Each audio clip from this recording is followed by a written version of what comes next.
Friday, July 28th, 2023, Maneco 64, home of alternative economics and contrarian views. So we're going to look at the debt mountain that we have, not just in the West, but all over the world, I would say, but more particularly in the West. And I think I'm seeing a lot of signs that this debt mountain or even this debt tsunami is starting to overwhelm the system. And there are many indicators showing me that something's wrong. And of course, I'm going to tell you what my opinion is, how to protect yourself financially from this coming tsunami. Before I start, I'd like to thank you all, of course, for your interest in the channel, for all the new subscribers, and make sure as well that if you're watching me and you haven't subscribed and you enjoy my videos, to subscribe, hit the little notification bell, and share my content far and wide with people that you think would be interested in what I have to say. And someone asked me as well a question the other day that I saw in the comment section. And this person said, I'm very young. How do I, what kind of gold is best for me if I wanted to buy gold? Well, any gold is good. Even gold jewelry is good. And the way to look at it is when you have gold jewelry, for example, you need to see if it's a 9-carat jewelry. In the UK, they're quite popular, or 18-carat, or even 22-carat, which is very popular with Indians or Asians. So if you have like a necklace, for example, that's 20 grams and it's 9-carat, 9-carat means it's 0.375 pure. So you take the 20 grams, you multiply it by 0.375, and you get the amount of grams. And then to work out the amount of fiat pounds you have in terms of gold, you take the amount of grams and divide it into 31.1035. 31.1035 is how many grams there are in a troy ounce. So let's say you have 8 grams or just under 8 grams of gold in your gold necklace. That's a quarter of an ounce.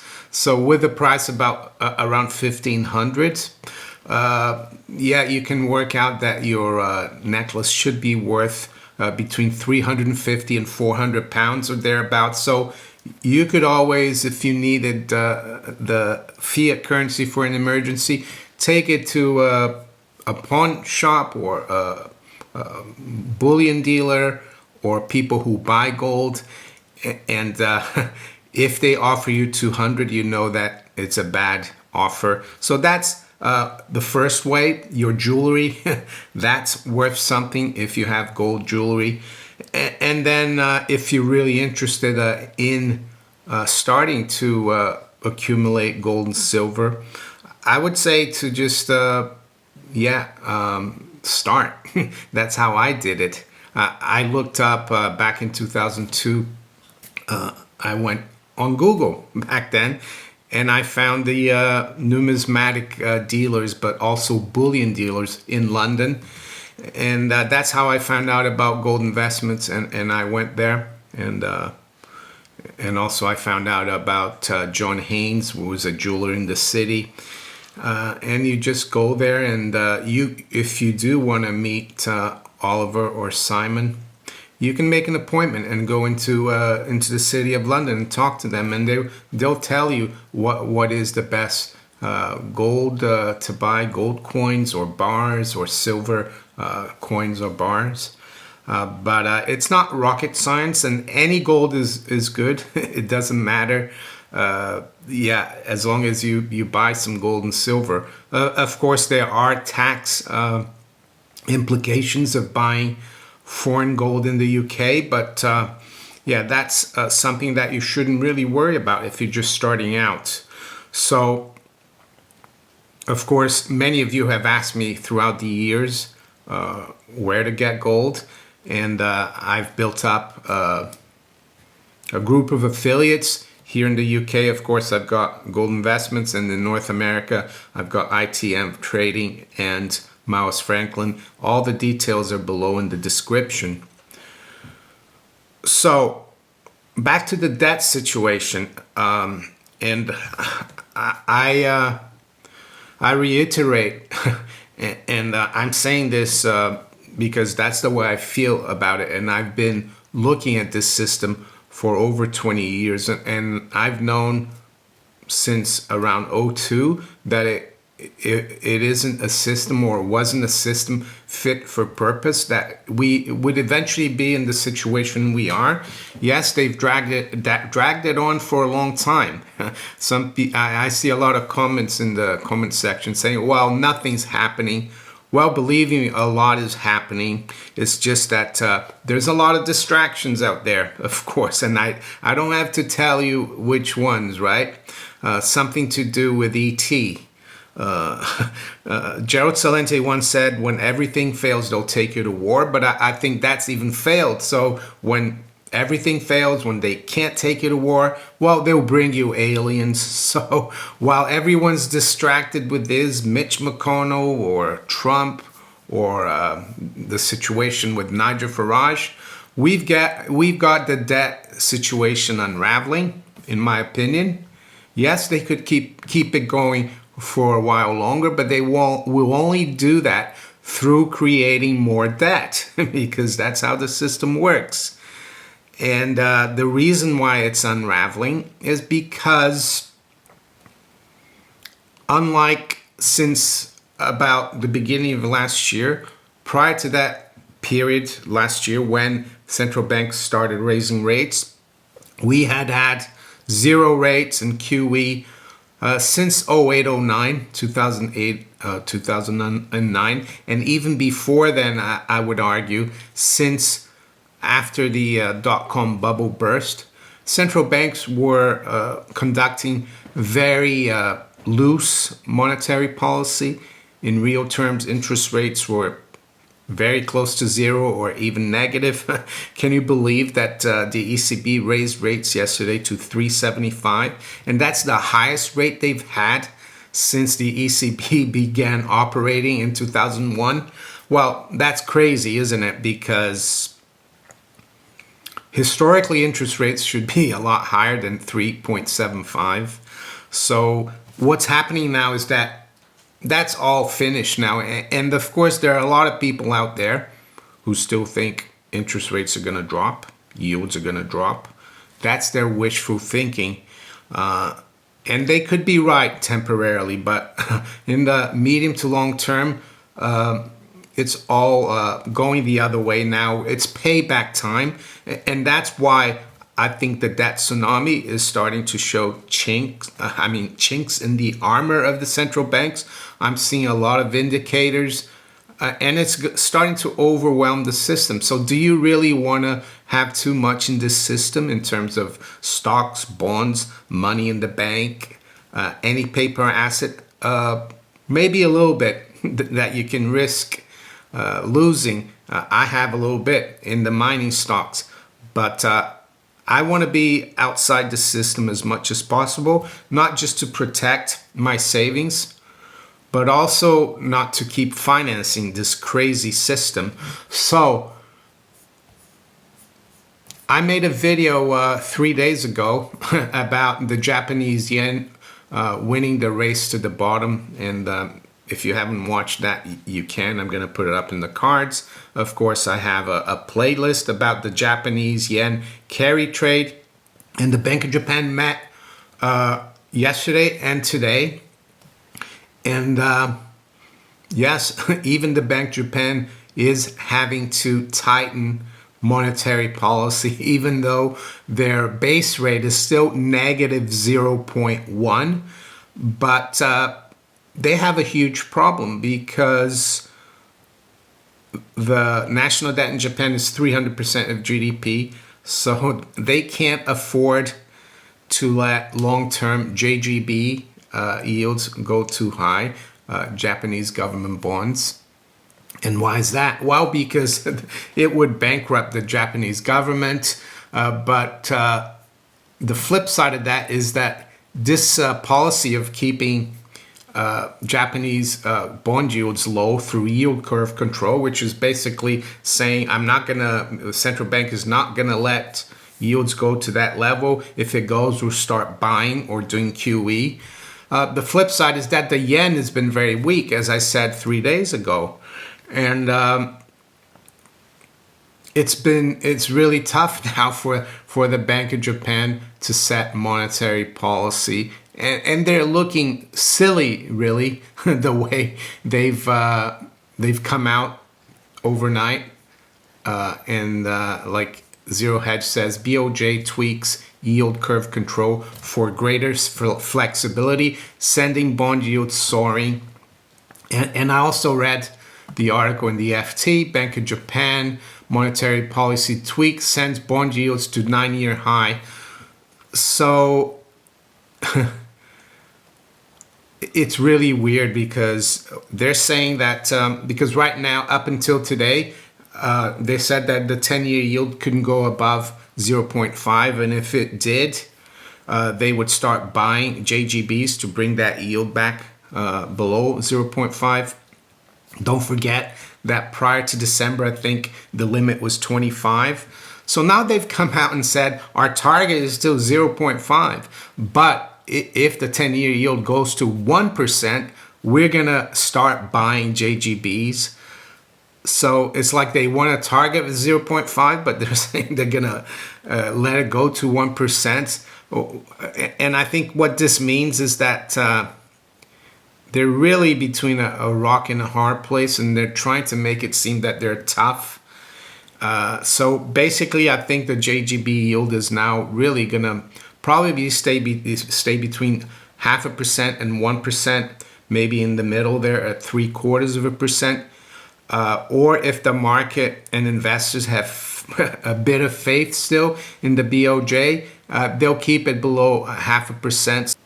And all this over the last couple of days, because their meeting started yesterday and it finished today, created a lot of havoc in the FX market.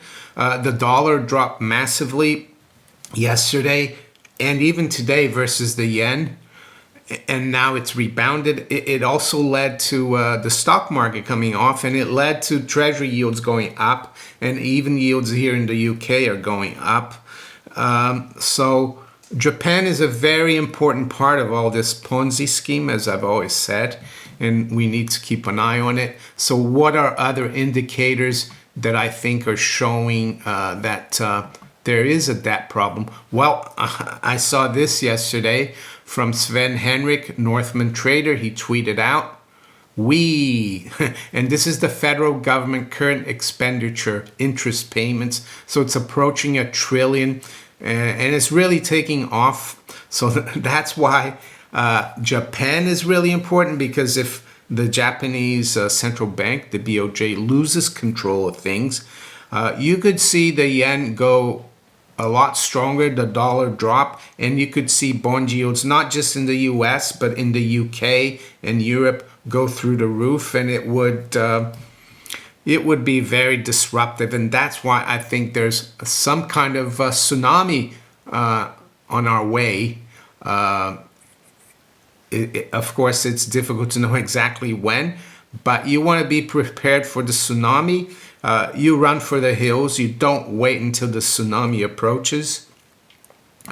So what else is going on that makes me think that there's a lot of trouble out there? Well, Tavi Costa tweeted yesterday about the discrepancy between the NASDAQ and the price of the 10-year Treasury note. And either Treasuries go higher, Treasury prices, and yields drop, or the NASDAQ has to like crash, basically, as you can see here. So that's not good either. That's pointing to danger, not just in the bond market, but also in the stock market. And here in the UK as well, we have a problem with the debt, of course. because we've got CPI, which has been tweaked. It was tweaked last May 2022. It's really about 1% less than it used to be. So we're supposed to be around 8.7 now, but the Bank of England rate is at 5%.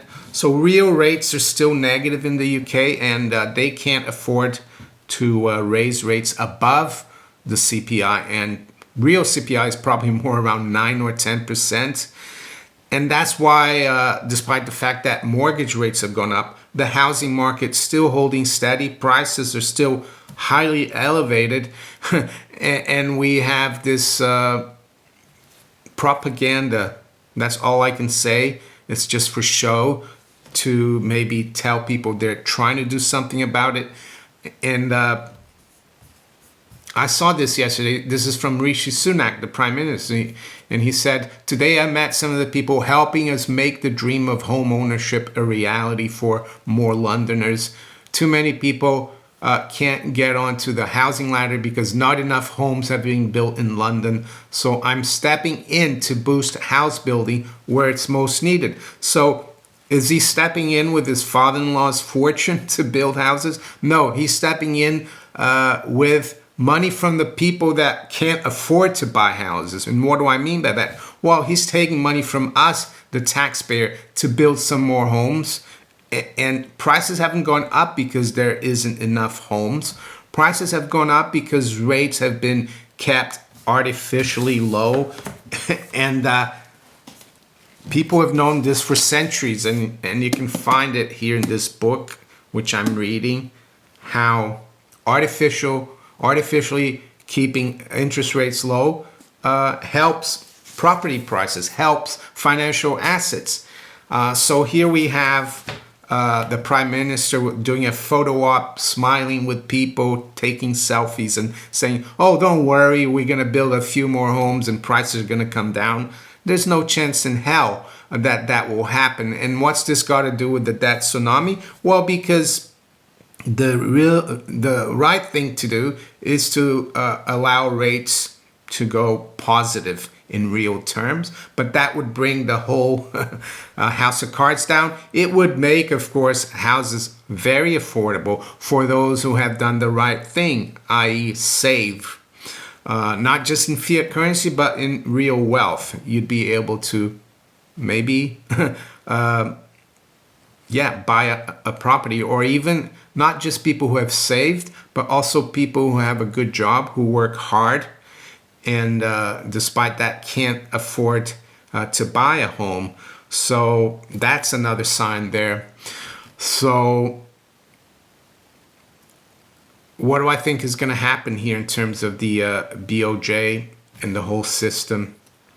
Well, I think we're getting more and more of these scares. We had one last year, December time, even January. And then the BOJ had to step in and really do more QE to keep rates under control. But I still think, the trend for the yen is lower. And they're not going to allow the yen to strengthen too much. And by that, I mean the dollar to drop too much against the yen. But who knows?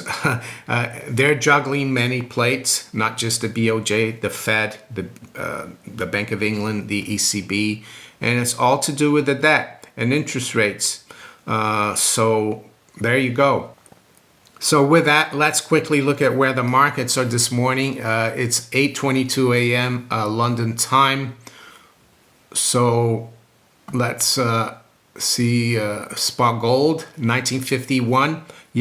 Spot gold got hit hard, mainly because it got caught in this volatility we saw yesterday in the foreign exchange market. But believe me, it's just a distraction, the paper game. Same thing for silver. Do you really want to have exposure to this financial system, banking system? I don't, personally. So the high's been 1957, the low 1945. So we're up about $5 this morning. Silver's at 24.20. The high's been 27, the low 09, and I saw that about 3.3 million ounces of silver were taken out of COMEX yesterday, registered silver inventories. Make of that what you will. And someone mentioned that the gold futures contract jumped massively. Well, I'll explain to you what happened because I used to be a futures and options broker. The front month for the gold contract now is December. Previously, it was the August, so it jumps from August to December. Yes, there are other contracts in between, but when you look at the price now of gold, I think December gold is near 2,000. Does that mean anything? That spot gold should be a lot higher? No, because with interest rates at 5.25%, there is a cost of carry when you buy gold for delivery in December. So that's all it is. It's nothing really going on here for now. So let's look at the stock market. Yeah, the Dow futures have rebounded. They're up 120 points. Nasdaq as well is up 130 points. The S&P 500 is up 23 points. So as I said, they're going to try to keep this game going. And the BOJ is a big part of it, Japan. To the currencies, sterling is down slightly, 127.87. The euro is down about 0.2 at 105.59. And the dollar is down slightly versus the yen at 139.26. But the range in the dollar yen has been very wide. We've had a high of 141.10 and the low of 138.05. So we're pretty much, I would say, in the middle of the range. But I expect the yen to drop further, so the dollar to rise further back above 140, because they need to keep this thing going, as I said. And the weak yen is very important in the scheme of things because it forces a lot of Japanese savings to come to the West to buy our assets, our bonds.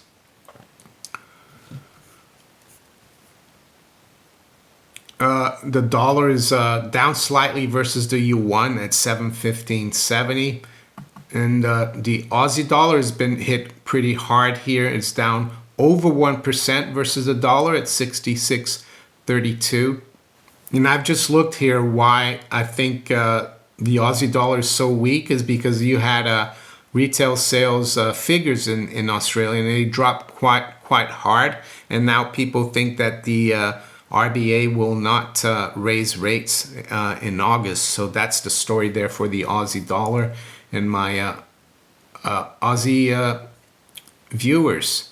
So let's look at the commodities. We got WTI crude trading around 80, which is quite high.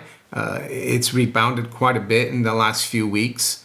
Brent is unchanged, but just below 84. So crude oil remains pretty strong. We've got platinum trading at 940. It's up about $1. High-grade copper is still relatively strong, but still below 4. It's trading at 391. It's up 0.2%. So now let's look at the bond markets, last but not least. And let's start with the Japanese government bond market. And it had been very quiet up until recently, of course. They were able to calm it down. Yields were below 0.5 on the 10-year. But right now we're at 0.55. So we've gone above 0.5%. The high's been 0.58. So we're going to keep an eye on that. In the UK, we've seen yields go back up above 2% for the 2-year. Right now we're at 5.06. It's up about 4 basis points. It has been higher this morning. It was at 5.13 earlier. And that's a problem, of course. And I think it should go a lot higher. These yields are being kept artificially suppressed. And the Treasury yield as well. The 10-year, we got up above 4% overnight. The high's been 404. Right now we're at 4%. And I think if the yen starts to drop again and JGB yields drop back, we could see also our yields drop back. And that's why I said it's so important. So with that, I'm going to wish you all a very good day and a very good weekend. Take care. Bye.